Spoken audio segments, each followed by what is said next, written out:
Hello, magandang araw. Welcome back sa ating channel, Bartland TV. Today guys, isi-share ko sa inyo kung paano gumawa ng sectional views. Like for example, front elevation, rear elevation, right side elevation, and left side elevation. Pero bago tayo mag-umpisa, meron akong ipapanood na video sa inyo guys para mabigyan kayo ng ideya kung ano itong sinasabi kong sectional view. Welcome to Technical Drawing. Today we are going to solve this sum in sectional orthography. First we will draw front view, top view and side view. Let's say observer is seeing from this direction. So this is front view, top view, side view. Length is 80, height is 80 and width is also 80. So first you will draw layout. After that we'll start with front view. Draw vertical line.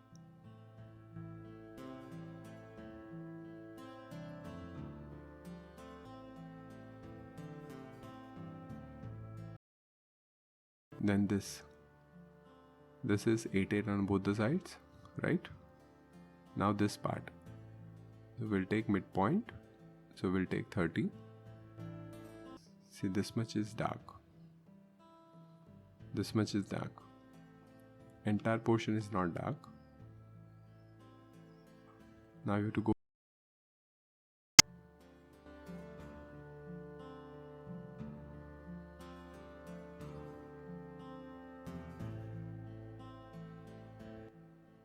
Then you take 88 mm on, 55 mm on both the sides.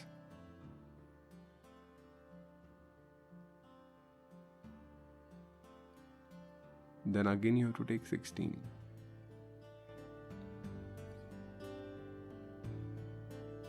And from that point you take radius 8.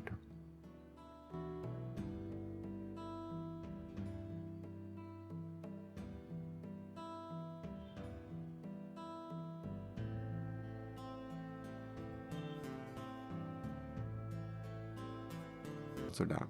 So now we need to draw side view, but we have to draw sectional side view. Now when we'll cut like this, how it will appear? I'll just show you the cutting plane line. Once again, it is sectional side view along AA.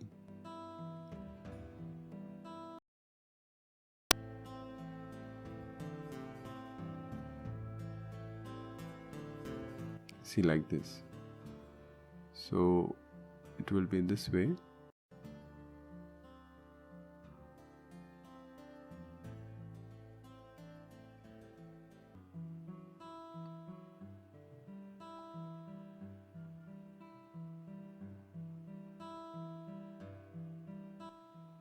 Now this portion will be visible and it will be dark, but there won't be any hatching. Why? Because we are not cutting it.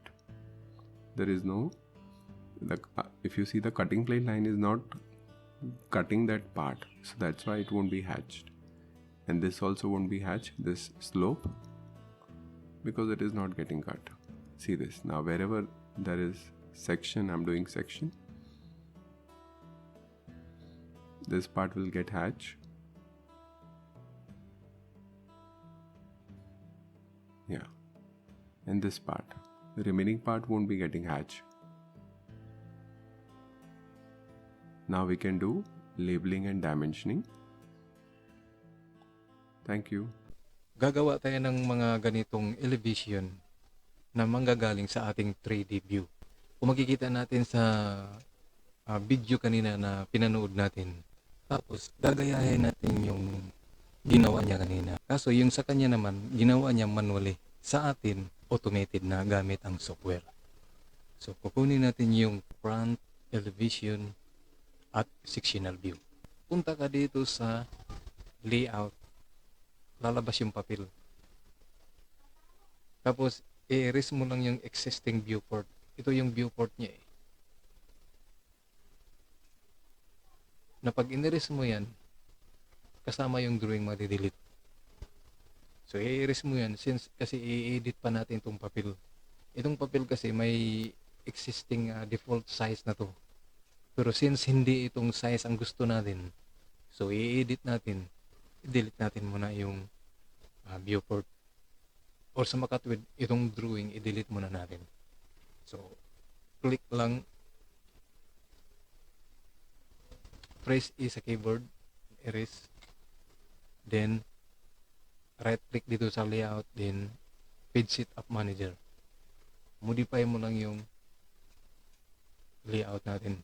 So, pipili tayo ng printer. Since hindi naman tayo magpe-print, magko-convert lang tayo ng yung drawing natin into PDF. So, ito na lang isi-select natin. Yan.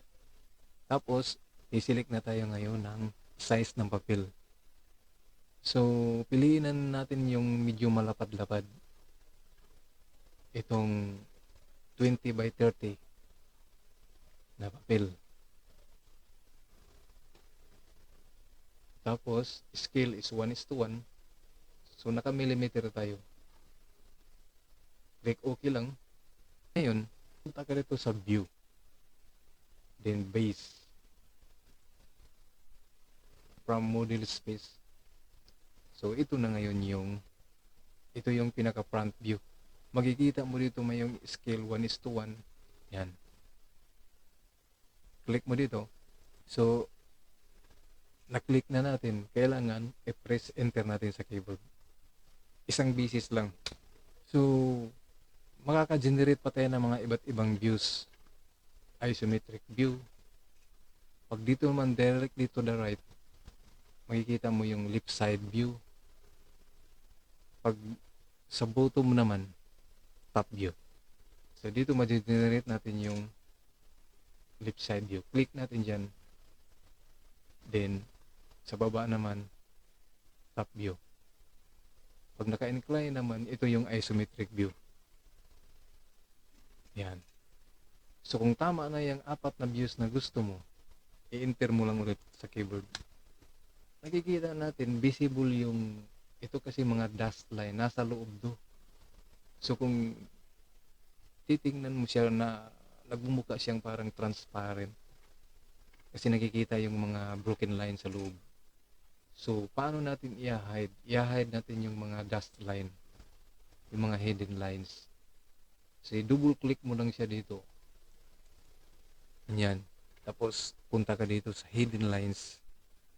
May drop down yan. Click mo lang yung visible lines. So, visible lines yung nakikita. Yung mga lines na nasa loob, may i-hide na yun. So, click mo lang. So, yun. Press enter sa keyboard. So, yun yung actual na talaga.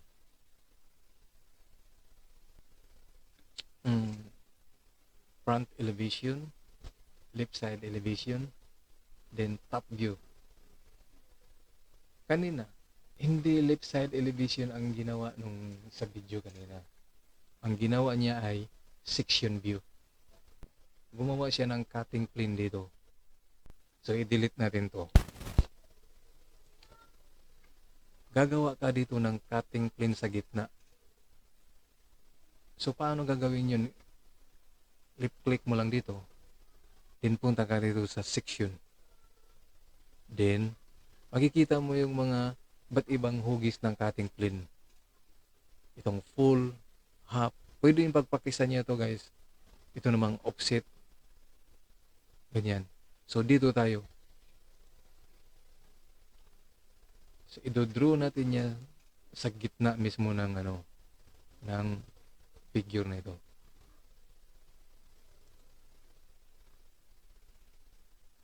So, makikita mo, mahihila na siya ngayon dito. Click mo lang dyan, then enter. So, ito na yung sectional view.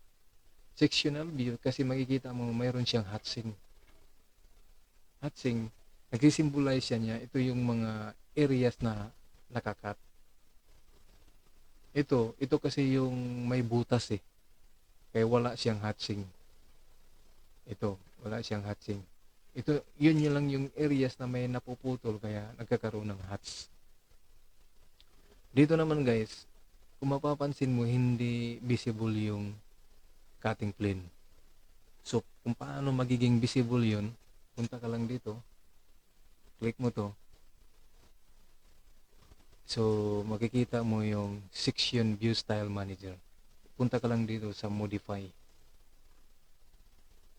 So, dito guys, pag-aaralan lang nyo nito kasi nandito yung cutting plane. So, i-check mo lang yung show cutting planes. Tapos kung gusto mo yung line type niya is hidden line, click mo dito. Then okay. Then close. So makikita mo na yung cutting plane. So ito yung sectional views sa left side elevation. Ngayon, pwede mo to siyang ma-import para kung sakaling mayroon kang i-edit, doon mo na lang gagawin sa model space. Ito kasi tayo, paper space eh. So punta ka dito, export layout. Save mo lang sa desktop. Halimbawa, sectional views. Save. Then, click mo open. So, nakikita na natin dito. Ngayon, nakikita mo, hindi mo mai-edit yung mga line. So, ang gagawin mo lang, i-explode mo lang siya, type X sa keyboard. X, then enter. Then click, then enter. So, yun, pwede ka na makapag-edit. Pwede, kung gusto mong i-delete yan, madi-delete mo siya. Ganon din ang gagawin dito. X, click, then enter.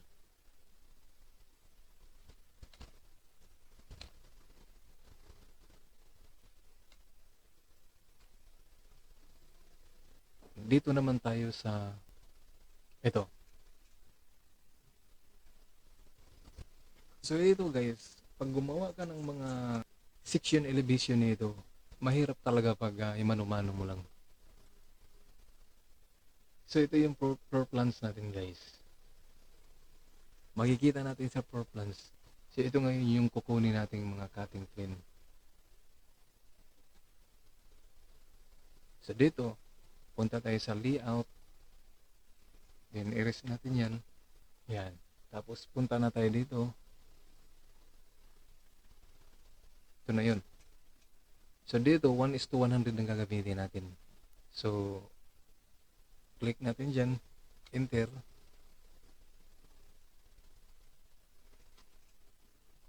Tapos ihila natin dito para makita yung left side elevation.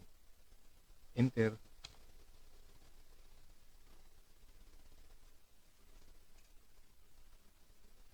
Tapos double click natin. Visible lines lang ang pipiliin natin. Tapos click mo yung edge visibility. Check mo yung interference edges. Then okay. So ito na yung front view niya. Ngayon sa ating elevation usually hindi na pinapakita yung mga puting. Usually pinapakita lang yung mga puting sa mga sectional views. Ito kasi kung front, left side elevation, front elevation, rear elevation, hindi na pinapakita yan kasi kumbaga sa natatakpan yan eh. So kailangan mo siyang i-edit. O nga pala, i-delete natin to kasi gusto ko yung section lang ang makikita doon. So kukunin natin yung section, itong section V na cutting plane. Dito siya. So sukatin na lang natin ilan siya mula dito galing sa gilid.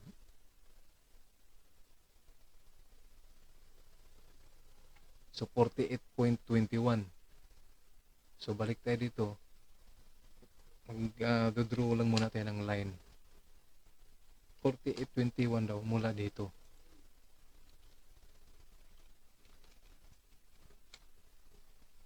So drawing ka lang muna ng line. Ngayon may line ka na. Single click. Punta ka natin sa section. Then sundan mo na to. Yung dinrawing mong line.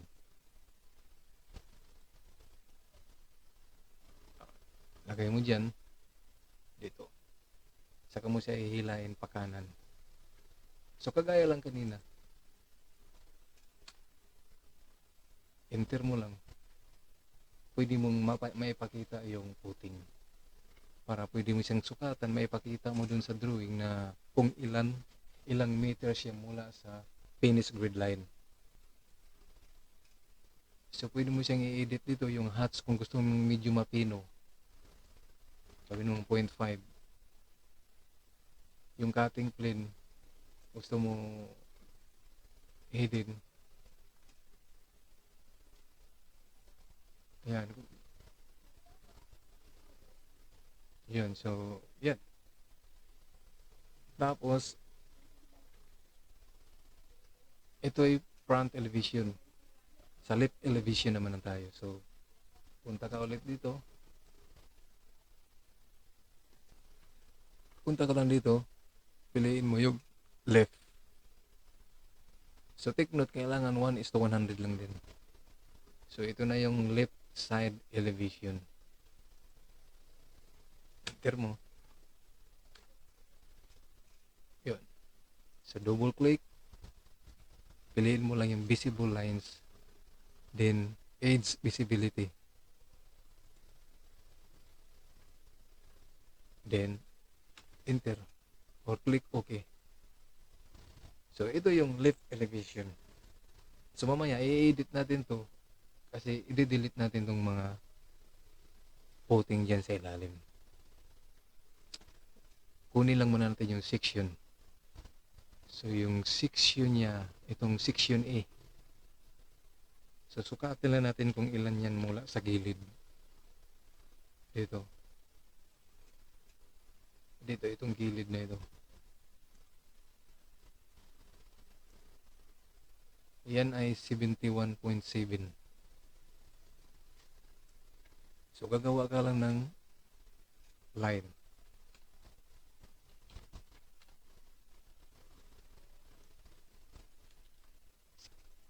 Yan. Ngayon, merong line ka na. Single click, then section.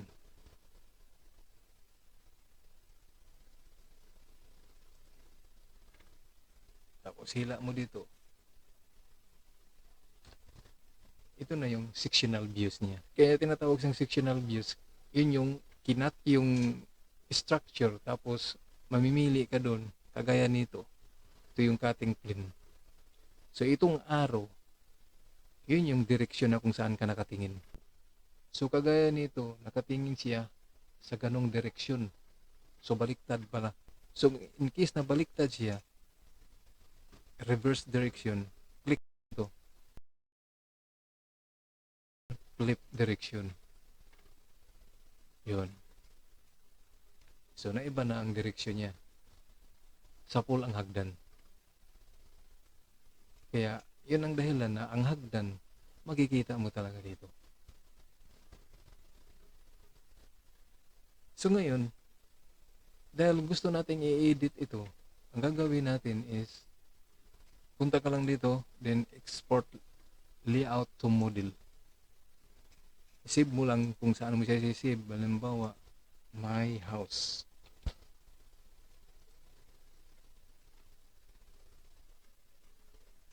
Then, click mo tong open. So, lalabas na siya dito. Ito, pwede mo na itong i-delete yung mga ito. Ito.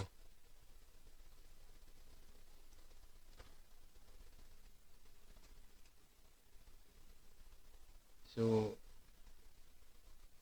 i-explode mo lang siya.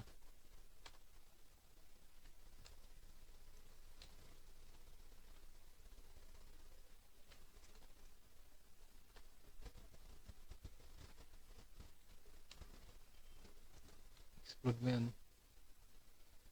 Ito. Yan.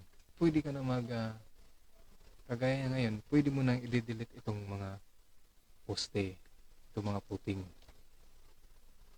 Kasi since nasa ilalim ng lupa, hindi nakikita. Ganyan.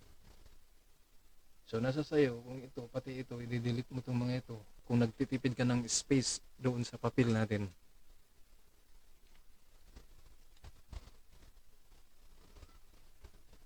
Pwede mo ring i-delete na to ditong area. So, pwede ka mag-i-edit guys. Para makatipid ka ng space.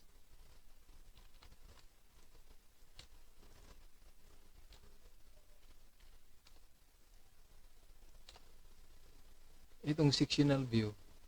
So, ito yung pwede mong i-delete ito. Itong hatsing. Yan.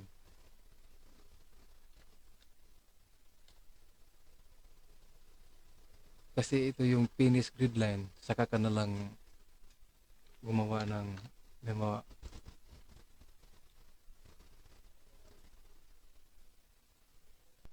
Nasa sayo kung paano ang style. Parang kagaya lang nito. Ito. Yan guys, parang kagaya lang nito.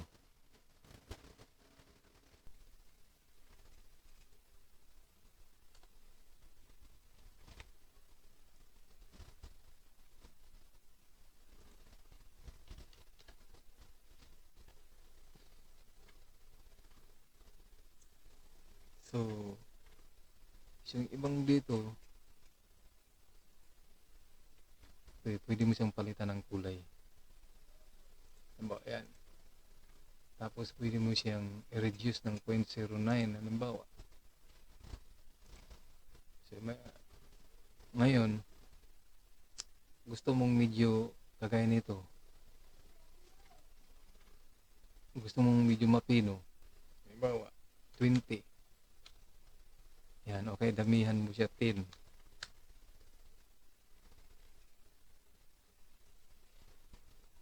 So, dito, gusto mo 10 din. So, ano na lang. So, may edit mo yung gusto mo na. Very useful to pag gumagawa ka ng plano. Yan.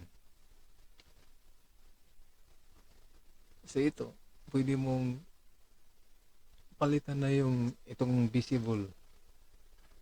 Palitan mo yan ng kulay. Halimbawa, gawin natin yellow. Tapos, punto lang. So, yan. So, mapapaganda mo ngayon. Tapos ngayon, itong cutting line, pwede kang gumawa ng sarili mong cutting line. Dagdag ka na lang ng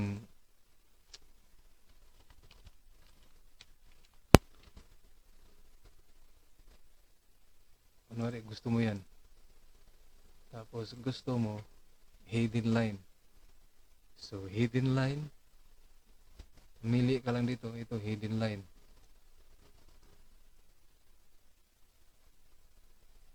Tapos, gusto mo ano lang, manipis lang yung line. So, yan. So, pwede mo.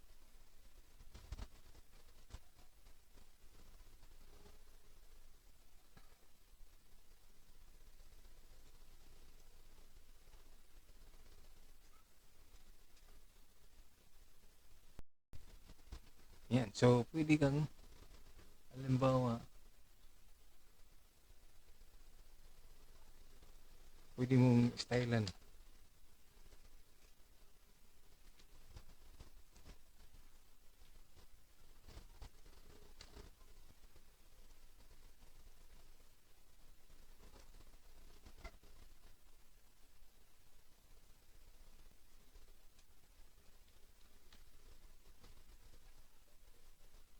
Yan.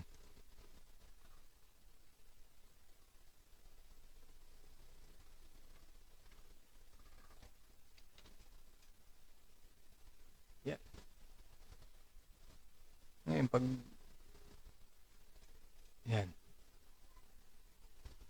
So, i-edit mo na siya ngayon. Ito. Pwede mo na itong i-delete ito. Itong mga puting na to.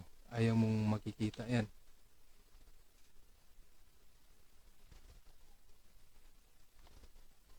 ang maiiwan dyan yung pinaka-top ng natural grid line.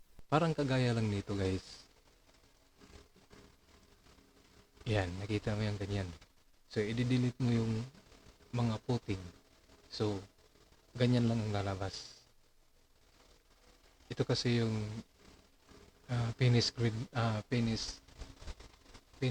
line, or sabihin natin natural grid line. Ito. Pwede rin ganyan na lang.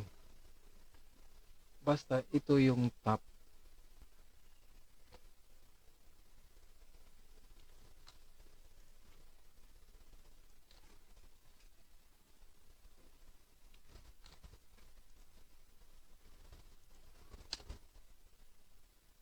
Yan. Para hindi medyo magastos ano.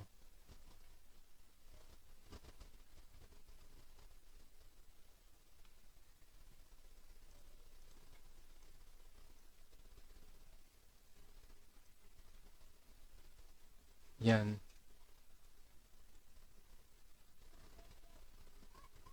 O,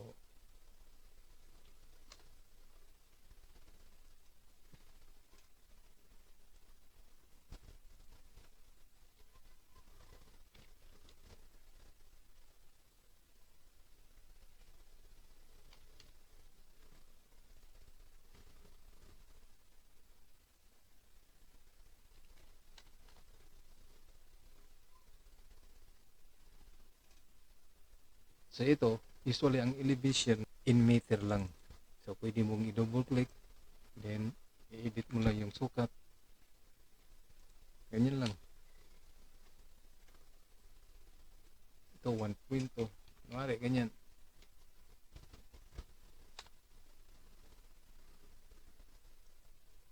Ay, 1.29.